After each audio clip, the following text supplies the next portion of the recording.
So hey guys, welcome back to another video of this channel. और आज ही हमारा periodic classification of elements, जो कि क्लास 10 की केमिस्ट्री का 5th चैप्टर है, उसका 7th पार्ट है। तो इस चैप्टर में अभी तक हम स्टार्टिंग का जो हमने डिस्कशन किया था, दैट वाज अबाउट कि जो क्लासिफिकेशन होता था on the basis of increasing order of atomic masses. और उसके बाद हमने मेंडलीव की पीरियोडिक टेबल भी पढ़ी थी, जो कि उसी क्लासिफिकेशन पे बेस्ड थी। उसके बाद जो हमने डिस्कशन किया दैट वाज अबाउट जो मॉडर्न क्लासिफिकेशन होता है एलिमेंट्स का, जो कि एटॉमिक मासेस की बजाय अब होता है एटॉमिक नंबर्स पे, जो कि अब ज़्यादा वैलिड माना जाता है। उसके बारे में हमने थोड़ा पढ़ा था। हमने ये देखा था मॉडर्न पीरियोडिक लॉ क्या होता है, मॉडर्न पीरियोडिक टेबल क्या होती है, जो कि नील्स बोर ने प्रपोज की थी, जो उन्होंने प्रिपेयर की थी। उसे हम long form of periodic table भी कहते हैं, और वो कुछ ऐसे दिखती है। ठीक है, इसके बाद कर हम जब इसका डिस्कशन किया था, आज जो हमें पढ़ना है that is the characteristics of periods and groups. हमें पता चल गया था पीरियड्स और ग्रुप्स क्या होते हैं। वर्टिकल कॉलम्स को हम ग्रुप्स कहते हैं, हॉरिजॉन्टल रोज को हम पीरियड कहते हैं। हमने ये भी देख लिया था कि पीरियड्स भी ऐसे डिवाइडेड होते हैं, जैसे कि very short period, long period, very long period. तो चलिए फिर कैरेक्टरिस्टिक्स ऑफ पीरियड, जो कि हमारा आज का टॉपिक है, वहीं से स्टार्ट करते हैं।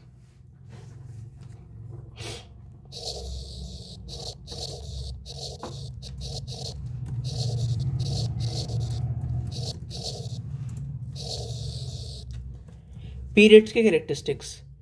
तो पीरियड्स क्योंकि हॉरिजॉन्टल रो होती है, तो अगर आप लेफ्ट टू राइट जाओगे तो जो नंबर ऑफ वैलेंस इलेक्ट्रॉन होंगे, क्योंकि ये कॉन्जिक्यूटिव होता है, तो और एक एक नंबर बढ़ता जाएगा। जैसे 11 है, फिर 12, फिर 13, फिर 14, फिर 15, ऐसे ऐसे कर करके। ठीक है, तो जो एलिमेंट्स होते हैं वो बढ़ते जाते हैं। कौन से? जैसे 11, 12, ये मैंने आपको बताया क्योंकि एटॉमिक नंबर बढ़ रहा है इसका। और साथ साथ में अगर आप गौर करोगे इसके इलेक्ट्रॉनिक कॉन्फ़िगरेशन पे, तो आपको ये पता चलेगा कि as you move left to right in a period, यानी इधर से आप इस डायरेक्शन में जाओगे, तो जो वैलेंस इलेक्ट्रॉन होते हैं किसी एलिमेंट के आउटर मोस्ट शेल में, वो इंक्रीज होते जाते हैं।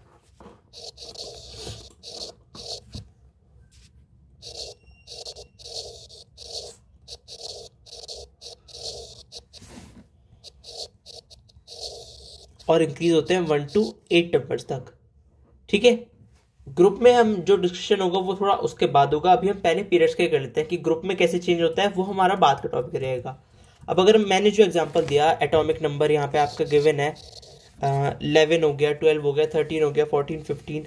तो इसमें अगर आप इलेक्ट्रॉनिक कॉन्फ़िगरेशन की बात करो तो कुछ ऐसे आएंगे, जैसे 281, 282, 283, ऐसे ऐसे करके सो ऑन। तो एक एक जो वैलेंस इलेक्ट्रॉन है वो बढ़ता जाएगा, तो इसलिए जो वैलेंस इलेक्ट्रॉन है that increases from left to right while going in a period.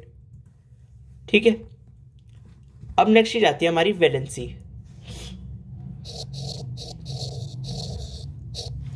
Valency की अगर आप बात करो, सो फर्स्ट अगर आप लेफ्ट टू राइट जा रहे हो किसी पीरियड में, तो इट इंक्रीजेस फ्रॉम 1 to 4। ठीक है, 1 से 4 तक ये बढ़ती है, और फिर 4 से ये 0 तक जाती है। It decreases from 4 to 0। तो 1 to 4 पहले इंक्रीजेस, 4 to 0 देन डिक्रीजेस। ठीक है, इसका रीजन क्या है? इसका रीजन ऐसे है कि किसी एलिमेंट के सेम पीरियड में जो होता है वो डिफरेंट वैलेंसीज होती हैं। कैसे? आपका अगर हम कोई एग्जांपल लें, थर्ड पीरियड का हमने ऊपर लिया था 11, 12, 13 वाला, वो थर्ड पीरियड होता है। सिमिलरली अगर हम नीचे पे एग्जांपल लें, हम एलिमेंट्स के बेस पे अगर एग्जांपल लें, sodium, magnesium, aluminium, silicon, phosphorus, sulphur, chlorine, argon, तो 11 होता है ये 12, 13, 14, 15, 16, 17 एंड 18। अगर आप इनके वैलेंस इलेक्ट्रॉन लिखो तो आएंगे 1, 2, 3, 4, 5, 6, 7, 8। इनके इलेक्ट्रॉनिक कॉन्फ़िगरेशन भी कुछ ऐसे होंगे, 281, 282, ऐसे करते करते 288 तक। अब जो आपका वैलेंसी होती है, वैलेंसी क्या होती है? अगर हमें ये पता है नंबर ऑफ वैलेंस इलेक्ट्रॉन्स किसी एलिमेंट के कितने हैं, ठीक है, तो जितने नंबर ऑफ इलेक्ट्रॉन्स वो खोएगा या उसे गेन करेगा, ठीक है, या फिर आप कुछ केसेस में शेयर भी करेगा, कोई एटम किसी एलिमेंट से आप गेन कर रहे हो, लूज कर रहे हो, शेयर कर रहे हो, to achieve the nearest inert gas electronic configuration, या फिर की स्टेबिलिटी मिल जाए।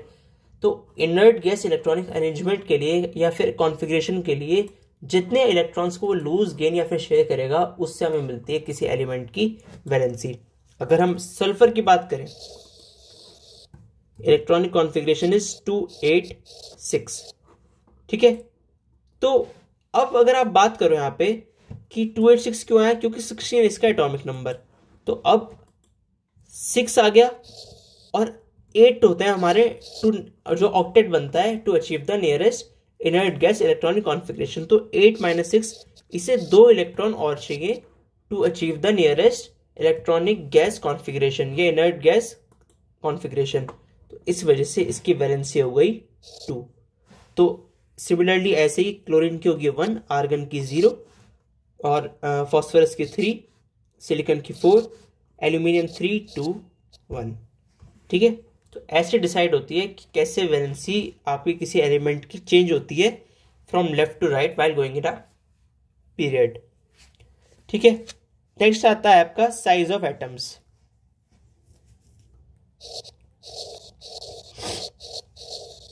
साइज ऑफ एटम्स यानी जो हमारा एटॉमिक साइज होता है। जब आप लेफ्ट टू राइट जाते हो किसी पीरियड में तो जो साइज ऑफ एटम है वो डिक्रीज होता है। ठीक है, इसी वाला एक एग्जांपल को ले लो, sodium, magnesium, aluminium, silicon, phosphorus, sulphur, chlorine, argon. ठीक है, अगर इनके हम न्यूमेरिकल वैल्यू पढ़ें एटॉमिक मासेस की तो they are 186 atomic masses, sorry atomic radii 160, 143, 118, 110 and so on. ठीक है, मतलब एक रेड्यूस होते हुए आ रही है। तो अगर अब आप इस पे ध्यान दो, पहले तो हमें ये पता होना चाहिए जो हमने लिखा है न्यूमेरिकल वैल्यूज, इनकी यूनिट क्या है।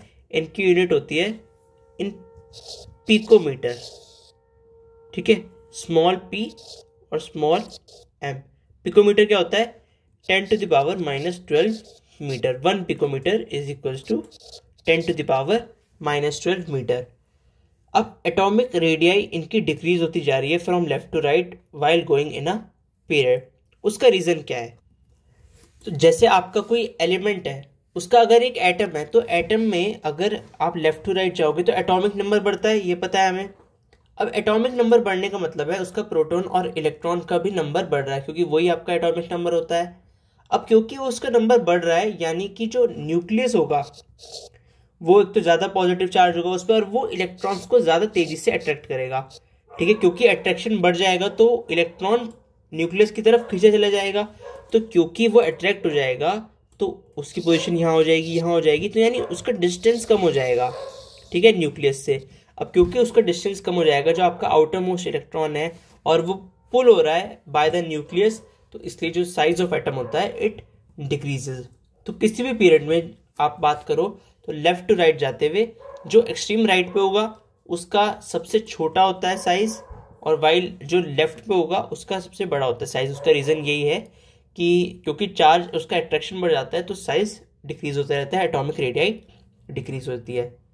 अब जो बाकी के हमारे इसके पीरियड के ट्रेंड्स हैं, जो मेटेलिक कैरेक्टर होता है या nature of oxides, chemical reactivity, ये सब हम कल डिस्कस करेंगे। सो फिलहाल आज के लिए इस वीडियो में इतना ही। Thanks for watching this video. अगर आपका कोई भी सजेशन है so please comment down below. Subscribe the channel, stay tuned for latest updates. Thank you.